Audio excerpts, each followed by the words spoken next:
Hello all, peace, love, and blessings. You see the title of this video, and I just want to say, before I even start that, I understand that I tend to title these things with pessimistic nature, but I want to be as authentic as possible when delivering these messages, in efforts to help you, whether you're an optimist or you're a pessimist, when it comes to these type topics. I consider myself an optimist, but I'm also grounded in reality, you know what I'm saying? And which is always not a good thing, but more so I like to tell people the harsh realities of what to expect when it comes to pursuing spirituality or some kind of an awakening, because awakenings are far from, roses and bubbles. There's lots of hard work, there's lots of dull moments, and there's lots of harsh moments, bad droughts, dark nights of the soul, whatever you want to refer to it as. uh it's not the cleanest path to go on, but it's the most beneficial.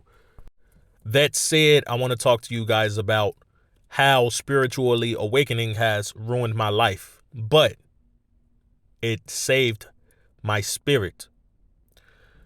Before we get into it specifically, we all need to come to an understanding that there are several awakening points. There are several points where your consciousness tends to focus a bit more on spirit, and then it may reside if you don't capitalize, or even if you fulfill what you need to learn in that moment, it might subside and just go back to being dormant until another portion of your life, or everything might just happen spontaneously at once. Maybe it's a kundalini awakening or whatever the case may be.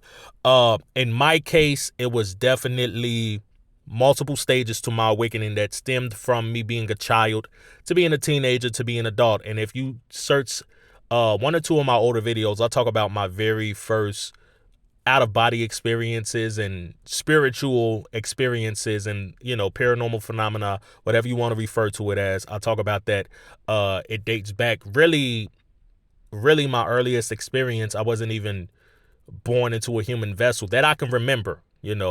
And if you want to take anything I say with a grain of salt, I believe that spirituality is subjective, and I would encourage you to do so.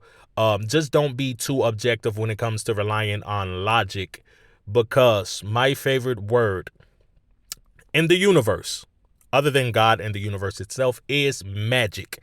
Magic is an antonym for logic, and I've experienced magic, and that to me is like the core basis of every awakening I've had.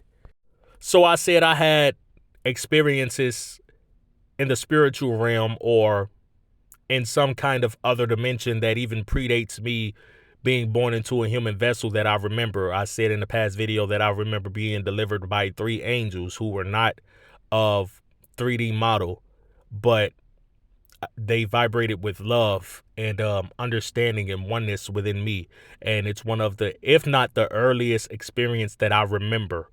But more prominently, my natural DMT experiences that I also spoke on that started spontaneously when I was the age of 6. And I would do things like sit outside and just observe the grass and the sun, especially early in the morning, 7, 8 o'clock.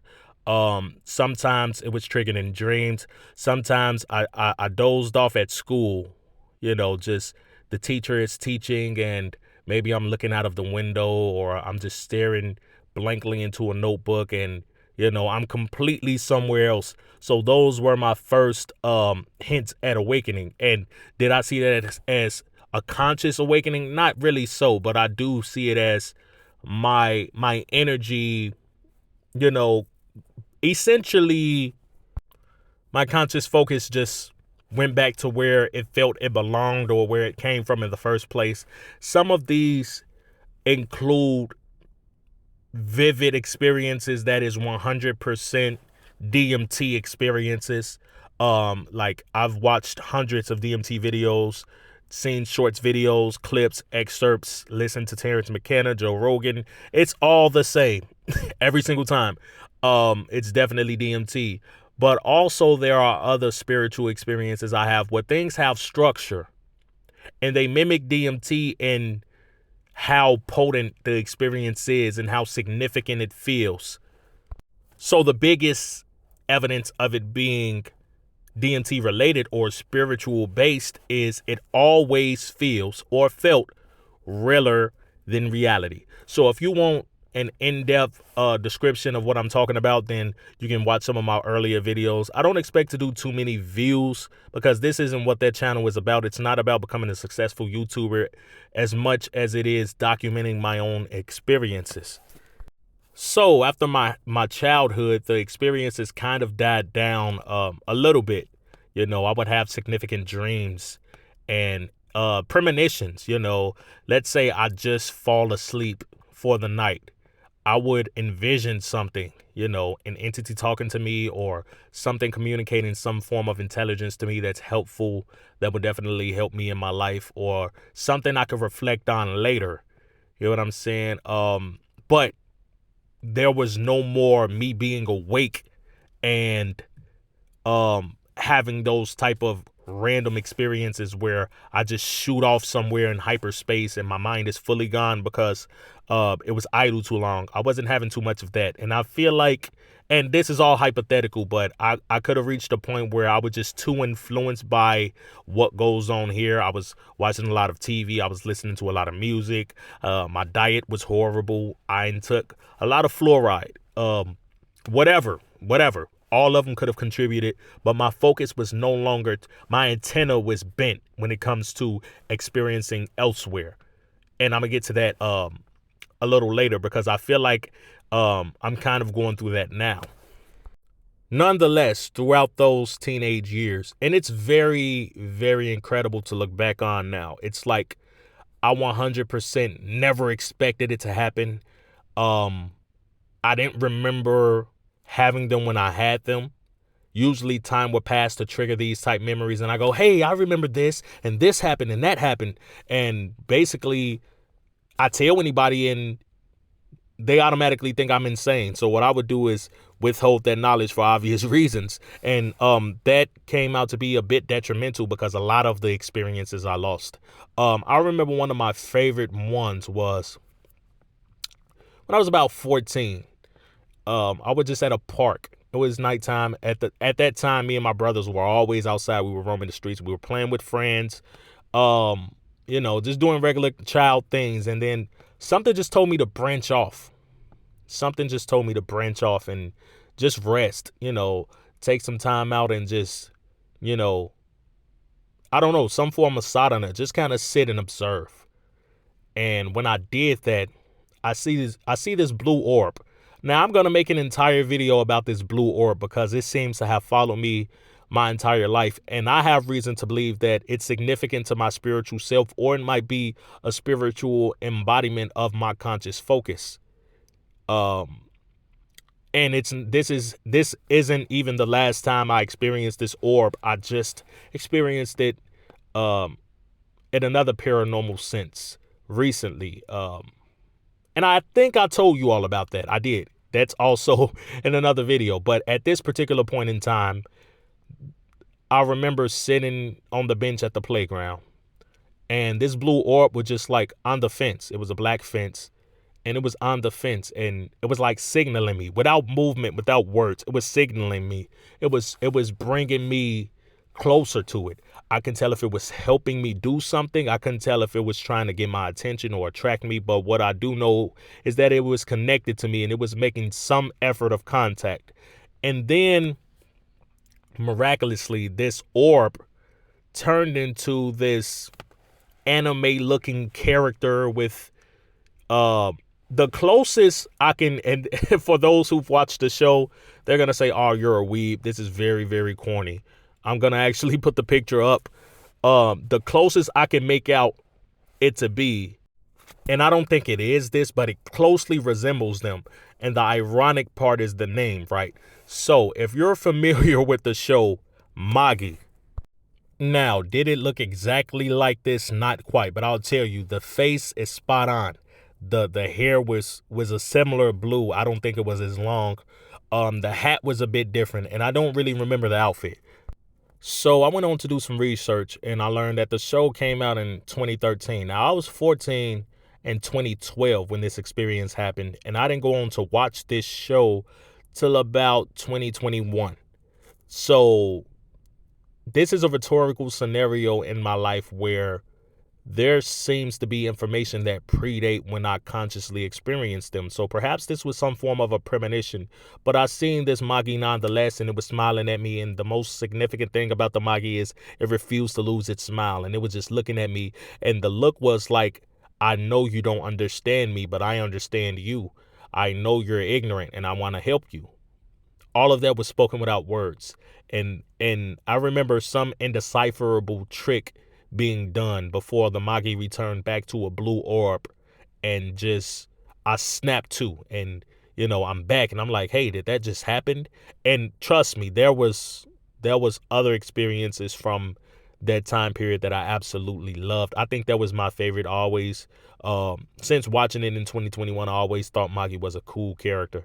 But based on that specific time frame, there's also a pink orb, and this pink orb I talked about in previous videos, as well as the same time that I talked about the blue orb. And I believe I told you guys, and this holds true at least to my beliefs, right? I told you all that I believe that the blue orb is some form of a representation of my masculine energy, whereas the pink orb is the divine counterpart to it. And I would say both of them kind of stalked me around this time period. Between ages 12 to 15, I would have these experiences, usually at night or when I'm by myself and something just seems significant enough. The last 4th of July I spent in my old neighborhood, the fireworks kind of triggered these experiences where I would just flat out see magic. I would see the most beautiful looking female, and this pink aura was around her, and she'd be floating in the middle of the air, and I walk over to speak to her, and as soon as I walk over to speak to her, and I mean, it felt realer than reality. It was like, okay, I'm 26 years old and I have a son. Hey, right? I can't really make out my type of woman. I don't know what I thought that I'm just the type that gives anybody a chance, and that's no disrespect to any woman that I've dealt with in the past. But whatever this pink orb is, that's the one for me, because from a teenager to an adult, whenever I experienced this orb, that was just love at first sight, and there was a yearning to be with them, and I just thought they were so cool and romantic and very, very vibrant, even a lot more vibrant than the blue orb. And I would experience these things as a teenager and not really know what's going on. I would look out the window and the pink orb is just like the Magi that I call it, right? Um, or just like the blue orb, they would be doing tricks and vibrating, and flying is cool. It's like a cheap trick to get my attention. Flying is cool, but it would be holding a balloon or just whatever made me think it was cool. you know that's what they've done, and it's worked. But the thing is, I also feel those happen at points to where I wouldn't question it as much. Now that I'm older, it's very, very scarce, those type experiences that I have, because obviously I would have a lot of questions. I would have a lot of doubt, and I would be wondering if I'm going crazy or not. So from 18 to about 24, actually from 18 to 25, I started smoking weed. Um, and I learned that it wasn't necessarily about I wanted to feel better and more chill, but I was a sativa lover because it always reminded me of those magical moments. I would just get high and let my thoughts flow and roam naturally. And no, I do not condone drugs. This is for educational and enlightenment purposes only. The reason that I'm speaking about it, because actually I had traumatic experiences on marijuana, and it's arguably the reason I went on to have a stroke last year. So I'm not encouraging anybody to smoke marijuana.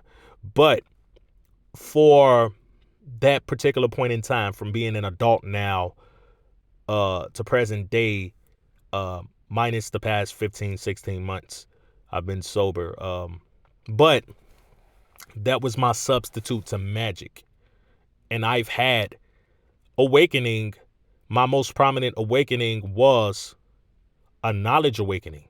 So I've already been having the experiences, but now I have the sudden urge to understand these experiences and to learn what's really going on in the world, and to learn about the different bardos of experiences and the different dimensions. And I just wanted to be able to understand, if not everything, as much as possible. And I also wanted to assure myself, most importantly, this is the most important reason I awakened. I wanted to ensure those experiences that I had before were valid, were authentic, were genuine, were real. Because when I experienced them, they were realer than reality.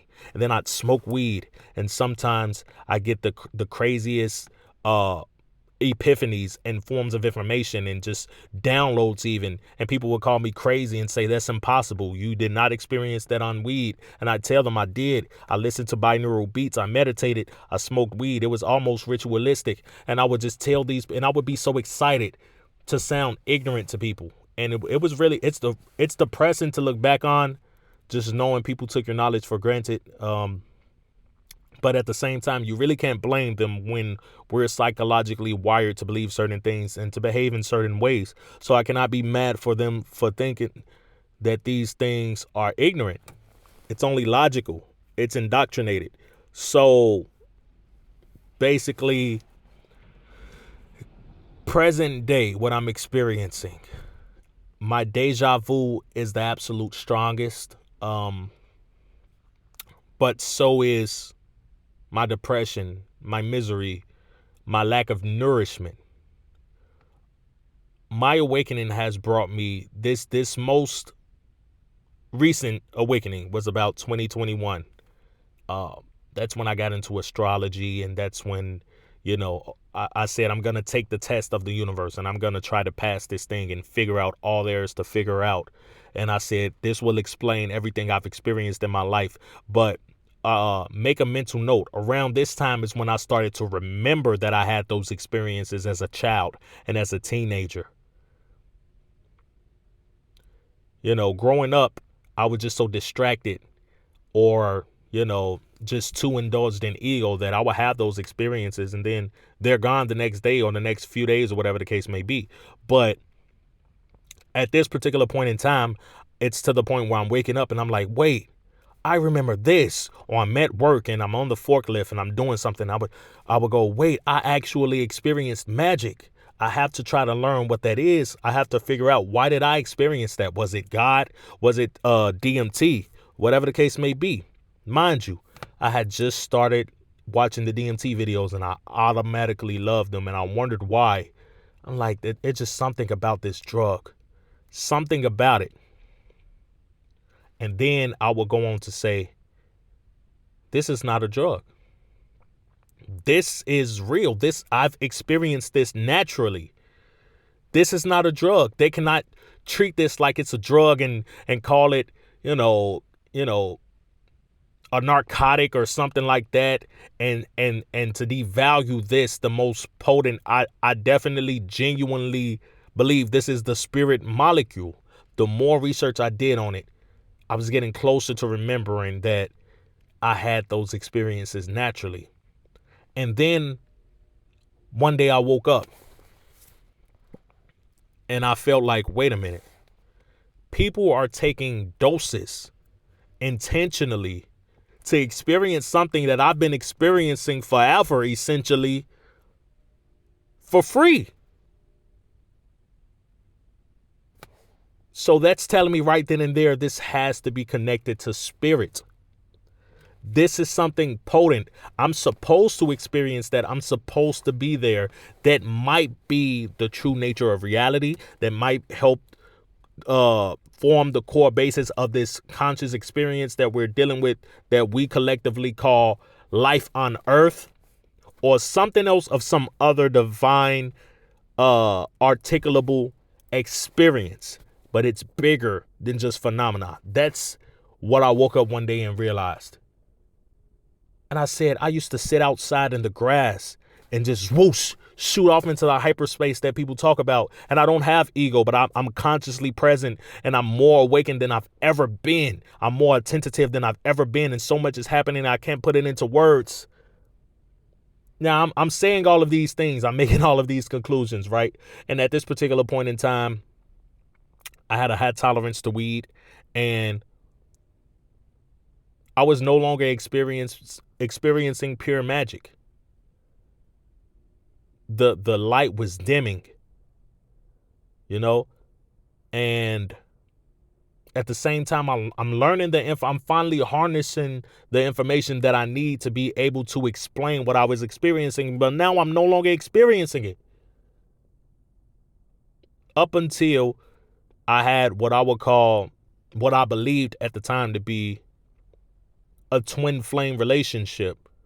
Um,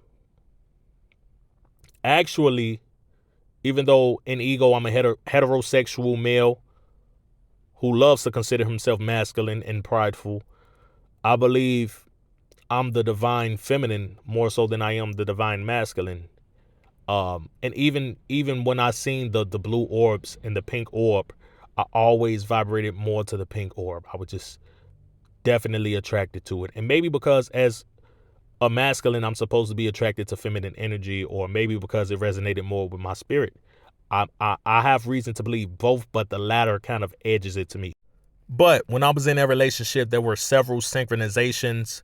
She experienced seeing natural phenomena such as entities, then ghosts and apparitions, and I would have auditory sensations and phenomena go on, and we would have vivid dreams, and we would wake up thinking that my favorite actually to look back on is we would wake up thinking that we were speaking to each other.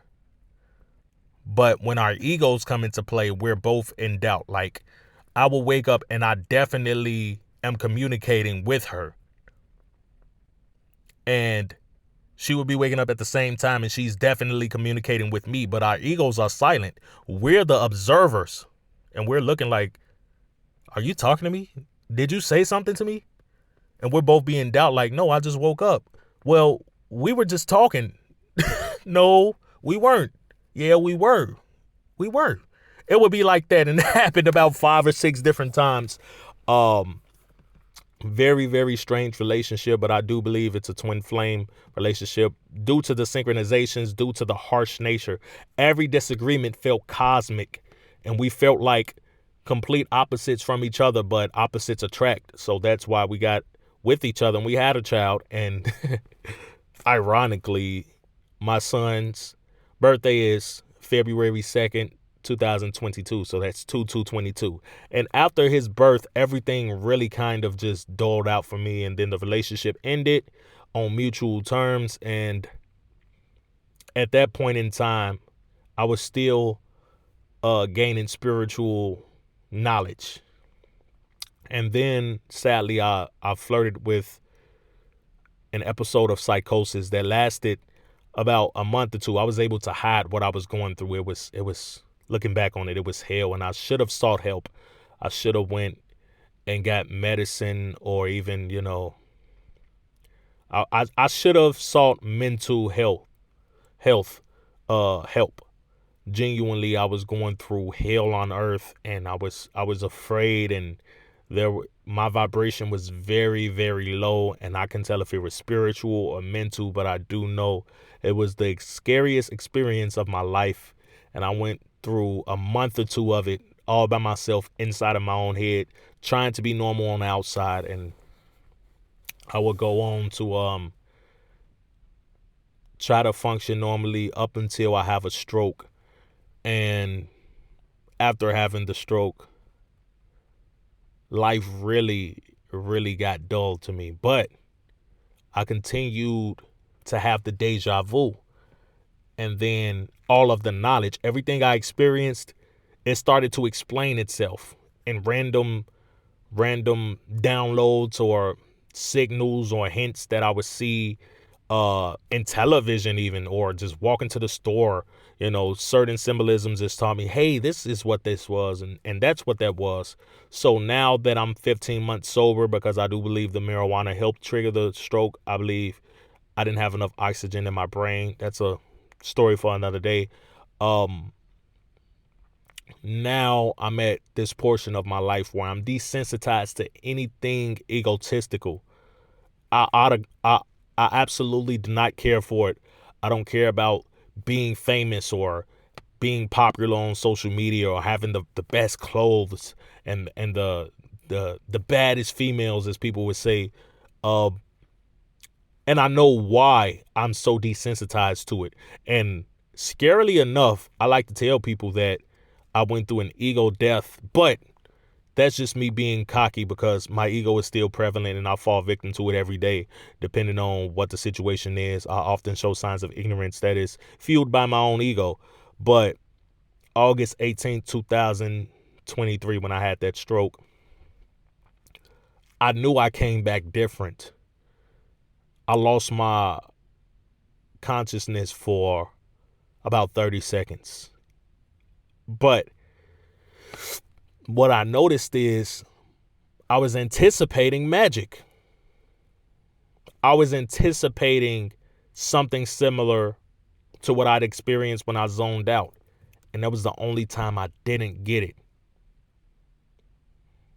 And then boom, I snapped back into reality. And ever since then, as grateful as I am to still be here, I do not feel like I'm here. I feel like I'm somewhere else channeling this information that I'm supposed to have to be spiritual and to explain everything. This is the most important part of my awakening right here. And I have my own theory that will make absolutely no sense to you if I try to tell you. Okay, I'll try to tell you. I believe as everything is energy, I'm cooking up enough karmic heat for all of those magical and even the physical experience that I went through to make sense.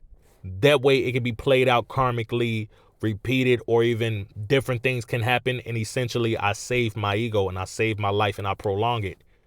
I believe what happened to me happened because for whatever reason, I no longer had enough karmic heat to continue my experiences. Maybe I learned too much or I simulated the wrong karmas or it was the Kundalini yoga that I looked into or the Mahasamadhi that I looked into. I was very, very spiritually invested a few years ago, but that's all that I can think of. Now I feel like I'm cooking to be able to feed my spirit or my ego, rather, I should say, for a few more Jaya years.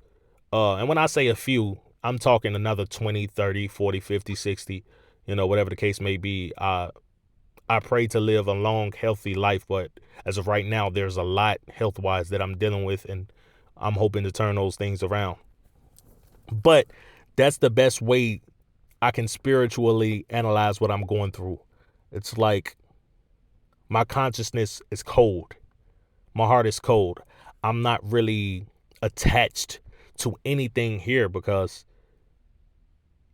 when I remembered those DMT experiences and when I had those magical experiences, and then I suddenly realized that I went through all those things, what happened was, and this is the reason the video is titled this way. What happened was I learned that nothing here would be able to duplicate that experience.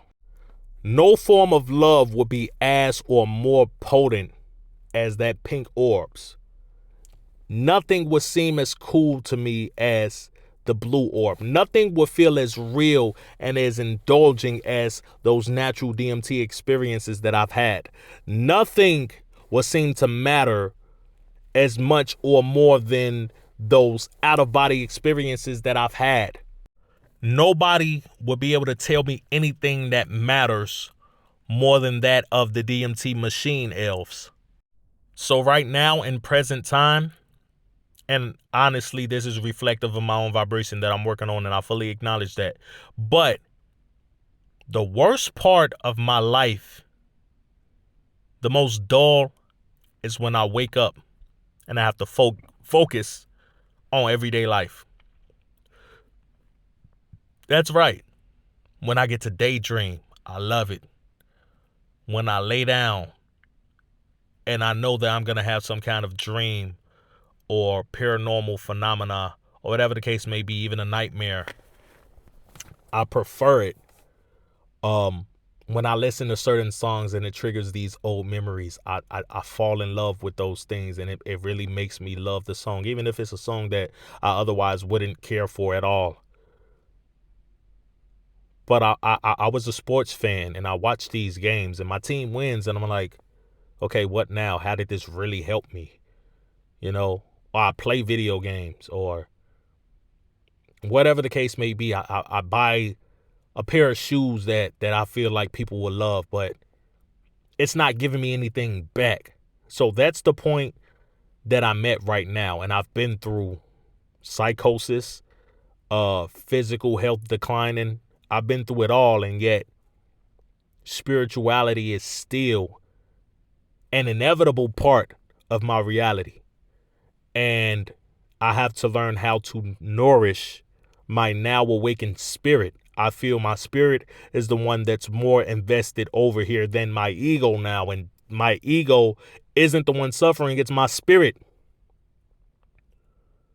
My ego was fine living the way it was before my spirit woke up and said, hey, there's more out here. So the only advice I would give to anybody out there is make sure you're ready if you're truly trying to pursue a spiritual awakening. Now, I know people such as my exes that was that is hypothetically my twin flame. I know she had a spontaneous Kundalini awakening, but she doesn't care for the information to pursue it spiritually. It's just kind of there.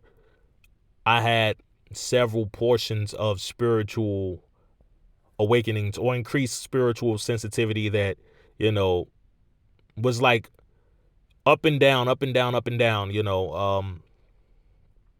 And then there's people who have one big awakening and you know, there's several chapters, and mine definitely was its own book. It's been, my entire life has been an awakening. So no matter how you awaken, just take time, be patient, don't force anything, don't rush anything, and just let the information come to you and flow with you. And eventually you're going to open up and be able to channel this information. I have entities that tell me things. I have information that gets channeled to me from alien sources, but it's always reflective of my own vibration. So I have no reason to fear it. Otherwise, it would not be able to make contact with me. And if so, that's something that spiritually I would need to work on. And even though I am working on myself spiritually, I have not heard any voices try to harm me. I have not been given any bad advice. It's been only to help me. And that's how I know my ego is fully uninvested in this. It's fully my spirit, my most pure form that knows better from what information to accept and what to decline, and what to do and what not to do, and what to stray away from and what to gravitate toward to. So this is just another story of mine, to get what I'm saying, based on my real life experiences. I hope this helped you in any way, shape, or fashion. It's not the most quality full content. And I'm not the best speaker, but I love being able to share this information. So I hope you enjoyed it, and have a Merry Christmas if that's what you believe, and a Happy New Year. If not, just wake up every day and figure out why you're blessed. I would say it like that. Namaste.